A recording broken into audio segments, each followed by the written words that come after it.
When I talk to people about instruction sets, or I say that I kind of teach instructions in certain cases, I think the first place that their minds go to is something like an IKEA-based instruction set. So something that's a conventional white paper manual, something that has, for example, step-by-step instructions, has safety information.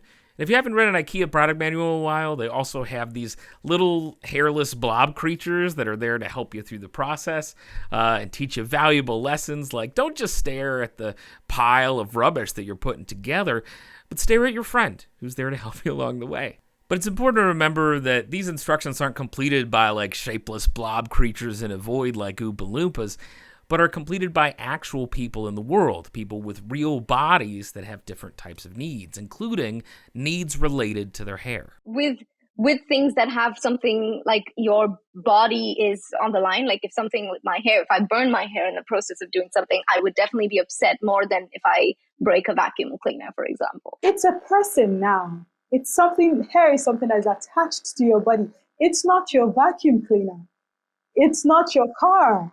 Right? So how do you, whatever the outcome is, right, it could potentially be disastrous for this person. That was Modupe Yusuf and Veena Namboodri Schioppa, graduate researchers at Michigan Tech University. They recently published an article titled A Technical Hairpiece, Metis, Social Justice, and Technical Communication in Black Haircare on YouTube in the Journal of Technical Communication Quarterly. In the article, Veena and Modupe argue we can learn a lot about what makes good instructions by looking at hair care YouTubers, particularly black YouTubers, who have to deal with a deep social and technical complexity in creating their content.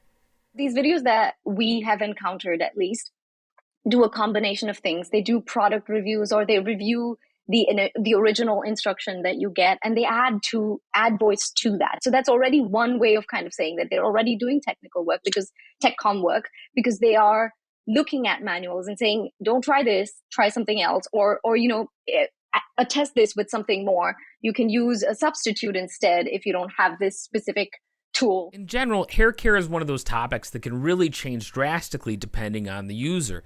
Because we all know that like our hair can really change from one person to another based on hairstyles, the dryness of your hair, the style that you're going for, hair color, the amount of time you've been wearing hair in a particular style, the shape of your hair at that time, when your hair is usually the grain of what your hair is, product temperature, climate change. So it's already a lot, right? There's a lot of factors, a lot of stuff going on. I struggle with it every day, as you can tell from the video footage of this video.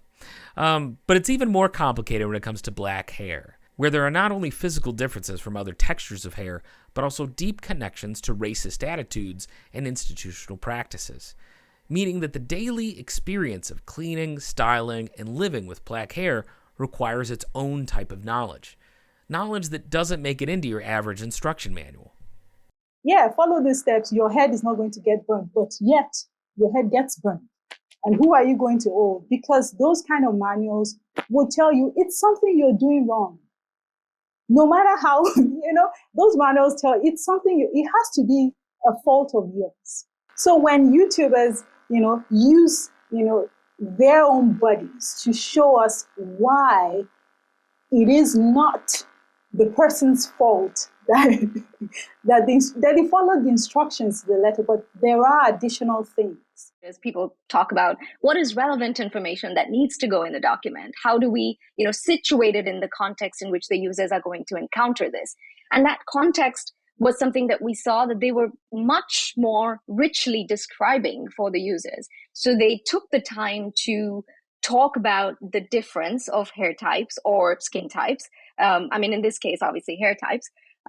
So that was important and relevant, which I think in a traditional context of tech comm wouldn't be considered relevant. So to say that you might use a substitute, or to say that don't try this way, it might not work the first time around or even the second time around. So that kind of stuff, which is coming from cultural embodied knowledge, and also kind of the history of black hair, right? We cover that quite extensively in our paper as well. The history of black hair, the connotations of wearing a certain hairstyle. These are all culturally situated. So if we're making a manual, or we have a product that we're working on, we might say to ourselves, why don't we just do more research beforehand, right? Why don't we do more diligence to figure out what that embodied knowledge is? Or why don't we talk to more users and determine those cultural experiences and that situated knowledge? And that's a good goal, and we should do that. That's great. We also have to remember that there are over 500 hours of video uploaded to YouTube every single minute. And even if just a sliver of that is about our product or our one situation, it's still going to cover way more ground than our one product manual or our one professionally produced video, no matter how much time we spend on it. It's just not feasible to imagine that one manual can possibly cover all of these varied experiences. And as Veena and Modupe point out in their article, creating a manual that includes kind of all of the types of embodied experiences or trying to include all types of situations might even run counter to the corporate goals of creating this manual to begin with. I'm not trying to kind of vilify entire industries, but I am saying that it is not in the interest of a user manual to kind of foreground all the limitations that come with following a certain, using a certain product or following a certain way of doing things, right? It does often come as an afterthought, and it comes for avoiding kind of legal problems. And so it is really not addressed to the user even sometimes. It's addressed to an institution, a legal body that will make sure that your product makes these disclaimers that it is legally obliged to make, which is really not the case when it comes to YouTubers doing it, right? Or anybody who's a user of the product. They don't have an interest like that. They can say, oh, this doesn't work for me, and I can throw it out the window and just forget. So this is why Veena and Modupe's argument about these YouTube videos is so critical. It's not saying that these YouTubers are some kind of additional text that can be mined and integrated in its content into the kind of like our manuals and videos and texts, but it plays its own particular role in kind of like this larger ecosystem of modern technical communication that includes both the company-produced manuals as well as the wider array of tactical media that is produced by regular people in the world. And so when we start to accept and kind of understand those YouTubers as producing real knowledge and producing real forms of technical communication, we can start to take away some bigger lessons that can apply back to our kind of like general understanding of what it means to be a technical communicator. It's what's relevant, what's messy, because we always tell our students to think about simplifying information. And in that definition of what is simple information, what is something that's presented simply, you might think a clean-cut edited video with perfect step 1 through step 10 is the simple information because every step is clear, well-defined, and then everything else becomes a distraction. So in many of the videos that we saw, they reveal the mess in the process of following a procedure. And I think that's also simplifying information, but for a very different reason, right? It's simplifying for you, making maybe the decision-making process of whether you even want to go undergo that procedure, whether would you want to do that for yourself? Do you have the time? Do you need it? What is your situation? So again, to think about their situation and also the narrator or the people who are presenting this knowledge who also think about their own situation. It took me 2 hours to do this. It took me 3 hours. It might look like in this video, it only took me 20 minutes, but it took me 3 hours. So revealing that kind of information is not simplifying it in a traditional sense. So when we say to our students, you need to make technical knowledge and take that and make it simple for an audience, it really involves layers and layers of thinking about who is it for? Where are they coming from? And in that context, is having all of this extra stuff actually simplifying knowledge, or is it making it more complicated? So that is, anyone can relate to that, right? Because we've all tried to do something with a tool that we've never used before. And when we think about those lessons coming from these videos, we can think about, in a specific context, would adding this extra layer simplify knowledge or complicate it?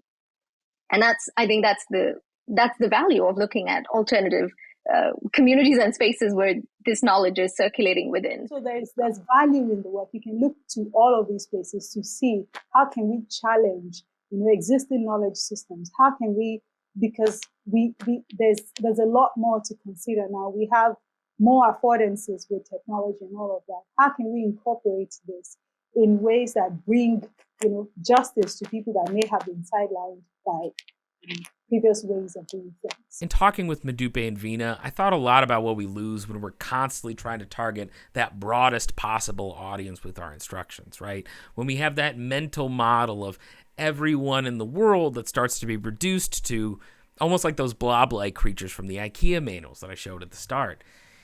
Because when we do that, we stop really seeing users as real people with bodies and situations in the places that they actually need to do the thing. One of the things I really loved about this article is the way it starts to break up that homogeneity and really attack that idea that all of the users are going to have the exact same experience all the way throughout. Because that one-size-fits-all approach might work really well for an IKEA catalog, building your Billy bookcase or whatever. But that approach is also going to leave a lot of gaps in the cultural knowledge or the gaps in the actual experience of people who have different body types or have different hair types and actually need some individualization in those instruction sets. The fun part about looking at the YouTubers, at least for me, is that we can kind of spot both those gaps themselves, but also the complex ways that the YouTubers are kind of like filling in those gaps and shoring up that knowledge. So there you go. That's been the video. Thank you guys so much for watching. And a special thanks to both Veena and Modupe for sitting down with me. Let me record them talking about their great, great article. And the conversations that we had that I showed you in this video only cover like a teensy tiny portion of the wonderful points they make in that article. So if you've got any inkling or interest after this video, please go check it out. Go read it. The link to it is down in the description of this video. Go check it out. Other than that, this has been More Than Memos. I'll catch you guys in the next video.